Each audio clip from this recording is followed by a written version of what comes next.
আজ শ্রাবণ মাসের প্রথম সোমবার। আজ আমি উপোস করেছি এবং বাড়ির ঠাকুরের মাথায় জল ঢেলেছি। মন্দিরে আজ আর যাইনি। ইচ্ছে আছে মাসের শেষ সোমবারটা আবার উপোস করব, মন্দিরে যাব, জল ঢালব। এবং আমি এই যে উপোস করি এই দিন শুধু সাবু খাই, একবারই খাই। আর রাতে যদি মনে করি একটু সন্দেশ খেয়ে জল খাবো তো সেটা খাই, তাছাড়া আর কিছু খাই না। তো আমি এখনই পুজোটা সারলাম, তাই ভাবলাম একটা ছোট্ট ভিডিও করে রাখি।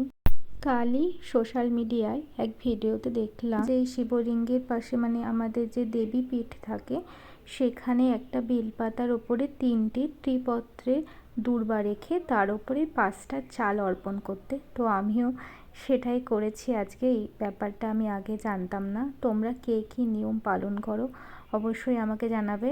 আমি যেইটুকুনি জানি সেইটুকুনি চেষ্টা করেছি করার। তোমাদের আজকে কে কে উপোস করেছো জানিও। এই দেখো আমার পুজো শেষ, তাই একটা ছোট্ট সেলফি তুলে নিয়েছি। তোমরা সকলে ভালো থেকো, ভগবান সকলের মঙ্গল করো। ওম নমঃ শিবায়, হর হর মহাদেব।